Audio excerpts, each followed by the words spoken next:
Dolor y Gloria es la película más sencilla, la más honesta y la más dolorosa de Almodóvar. ¿Os importaría repetir el aplauso de antes? ¿Nos conocemos? Sí. Tú eres muy novelero. ¿Quién coño te crees que eres? Solo he dicho la verdad. Me gustaría ser un hombre para bañarme en el río desnuda. Y si tú ves algo raro, me llamas. Aquí todo es raro. Bueno, pues hoy vengo a hablar de una película muy esperada, quizá una de las películas más acontecimiento de este año. Me encantaría estar trabajando en Sony este año porque traen una película de Almodóvar y una película de Tarantino en el mismo año. ¡Boom! Me hace la cabeza. Empezamos con Almodóvar, ya hablaremos de la de Tarantino cuando llegue. Dolor y Gloria, por fin llega a los cines la 21ª película de Almodóvar, que cada uno recibirá de forma distinta, porque es una película y a la vez es una confesión y a la vez es un poco un testamento de Almodóvar. Entonces, sí, todo eso que estáis oyendo de forma muy grandilocuente es verdad. Esta película, Dolor y Gloria, es, bueno, a la vez un acontecimiento para los fans de Almodóvar, quizá también un acontecimiento para los detractores. Me encantaría hablar de esta película con Bollero, al que creo que le ha gustado, y Bollero odia a Almodóvar desde que los dos empezaron en esto. Y también es un acontecimiento para todo el que haya seguido su carrera y su vida. ¿Y quién no ha seguido la carrera de Almodóvar? Nuestro director más internacional, quizá el director español más conocido de la historia del cine. Así que si por fin una película de Almodóvar llega para hablar de él y de su vida y de esta forma tan personal y tan íntima, pues efectivamente hay que acercarse a ella un poquito quizá con miedo.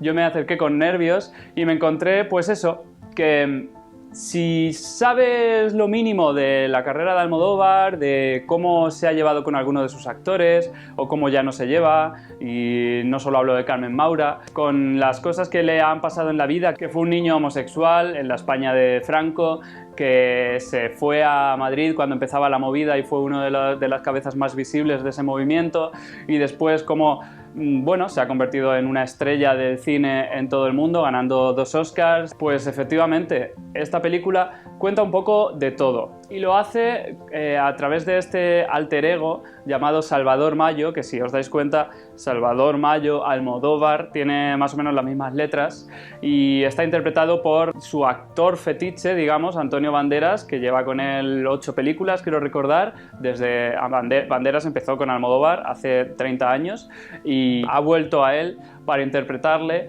Es una interpretación en la que ves a Almodóvar claramente. Hay mucho debate sobre si le está imitando o no. Yo veo algo de imitación, veo gestos de Almodóvar, veo un deje de Almodóvar, veo frases. Cuando dice, no entiendo por qué gusta tanto mi cine en Islandia. Lo dice y ves a Almodóvar. Aparte está caracterizado con el pelo canoso de punta, esas gafas de sol, esas camisas. Ves a Almodóvar, yo diría que le imita. Hay gente que dice que no, que es una interpretación más inspirada en él.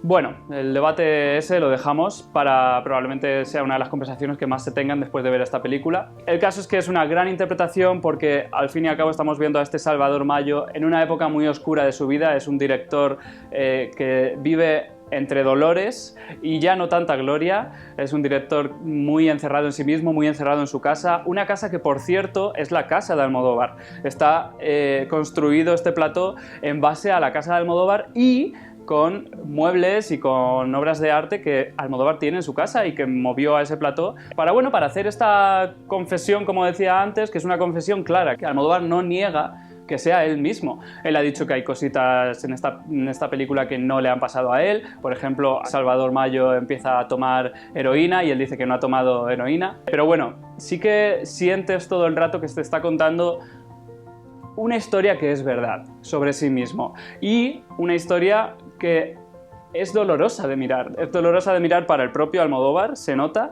y un poquito a veces para el espectador, porque es como muy íntima. Por ejemplo, su relación con su madre. Su madre está interpretada aquí por 2 actrices, por 2 de sus actrices fetiches también, Julieta Serrano en Los últimos días de la mujer y Penélope Cruz en La infancia. Penélope Cruz está maravillosa, no llega a estar como en Volver, pero también es verdad que es un personaje más secundario, más de fondo. En Volver era la gran protagonista, pero desde Volver no había estado tan bien Penélope. Muy importante cómo Penélope vuelve a encarnar esa madre, esa maternidad, sobre todo en este caso en el que hablamos de un niño que ni él, ni ella, ni nadie saben qué le pasa, pero saben que tiene algo raro, que es más inteligente, más sensible. ¿Cómo lidian con eso? Bueno, es una parte muy emotiva y quizá una de las mejores partes de la película, o la que más recordaremos en el futuro, porque, bueno, pues porque al final está representando esa casa en una cueva en el pasado, llena de pobreza, pero también llena de amor, y que tiene al final una de las mejores escenas de Almodóvar de los últimos años, quizá la mejor escena de Almodóvar de los últimos 10 años, una de las más memorables, esa escena que después se llama El primer deseo y que es una experiencia cinematográfica que, por otra parte, Almodóvar con esta película está intentando hacer un canto a esa experiencia, porque hay otra parte de la película en la que, bueno, sale una obra escrita por este Salvador Mayo que no ha llegado a representarse, no ha llegado a hacerse nada con ella, y en esa obra pues habla de sus primeras veces en el cine de verano en el pueblo, de cómo vivió su experiencia frente a esa gran pantalla, cómo olía a pis porque la gente meaba detrás de la pantalla, esa brisa de verano, de noche de verano,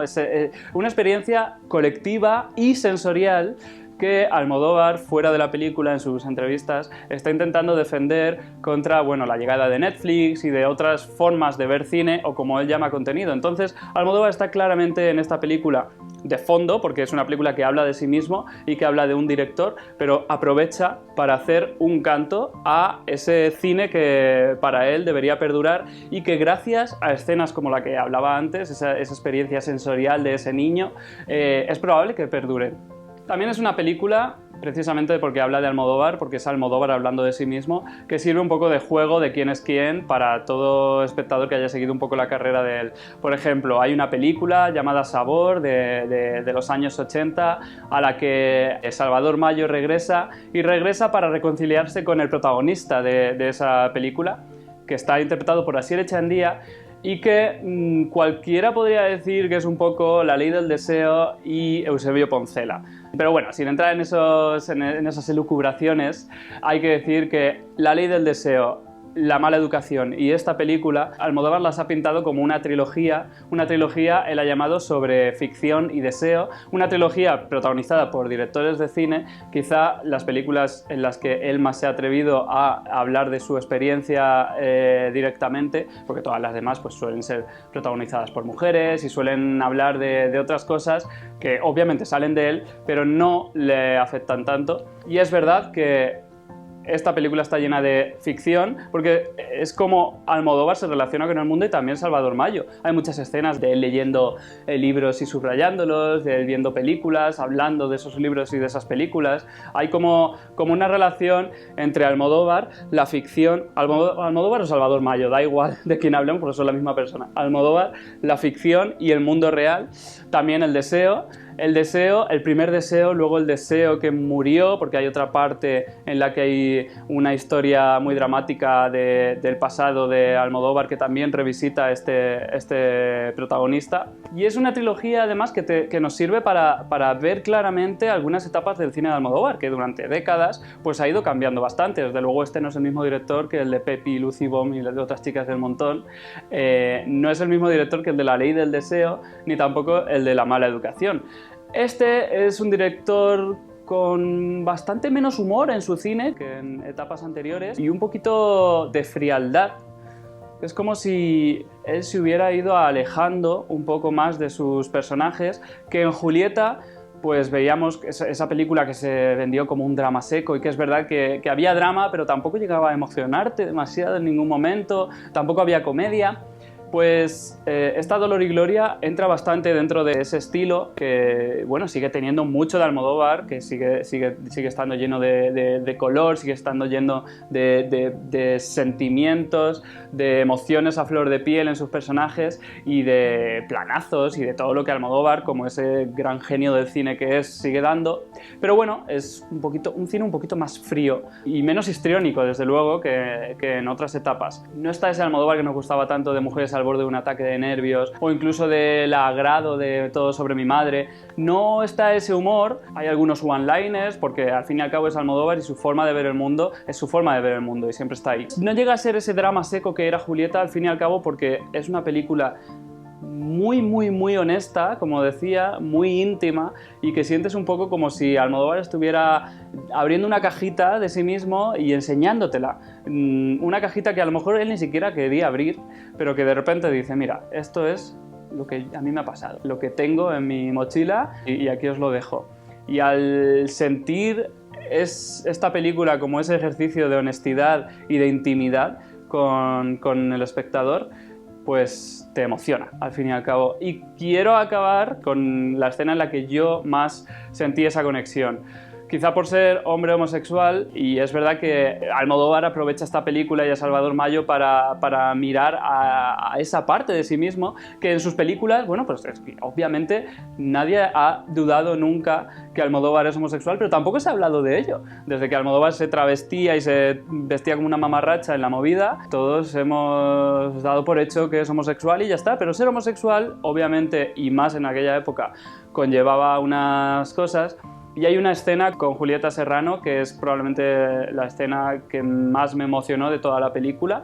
No la mejor escena, porque la mejor escena ya digo que es la del niño, la del primer deseo. Si has visto la película sabes cuál te digo y si no ya lo sabrás. Pero la escena con Julieta Serrano en un balcón hablando ella y Antonio Banderas, los dos, Antonio Banderas y Julieta Serrano, deberían llevarse un Goya por esta película. Antonio Banderas por no poner ningún freno a este volcarse dentro de un amigo suyo y dentro de un personaje que lo pasa muy mal, no solo emocionalmente, sino físicamente, y eso lo ves. Y no solo lo ves en una de las escenas más modernas que vamos a ver en el cine este año, en la que se explican todos los dolores entre Gatti y ciencia, y no digo más, sino que también lo ves, pues eso, en todos sus gestos y en sus estados de ánimo.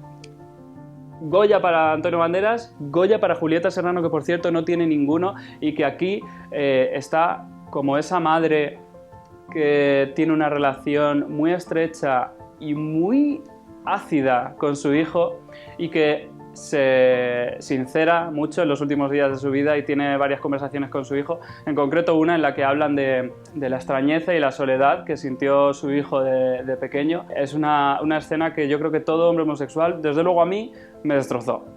En fin, gracias a Almodóvar, es que no puedo decir otra cosa, gracias a Almodóvar por habernos regalado esta película, que sé que es algo que suena a cliché, pero es que es muy valiente hacer una película tan honesta, que recaiga tanto en la necesidad de conocer a Almodóvar y que nos interese a Almodóvar, y que solo se puede hacer cuando uno ya no tiene nada que demostrar y nada que perder. ¡Bravo!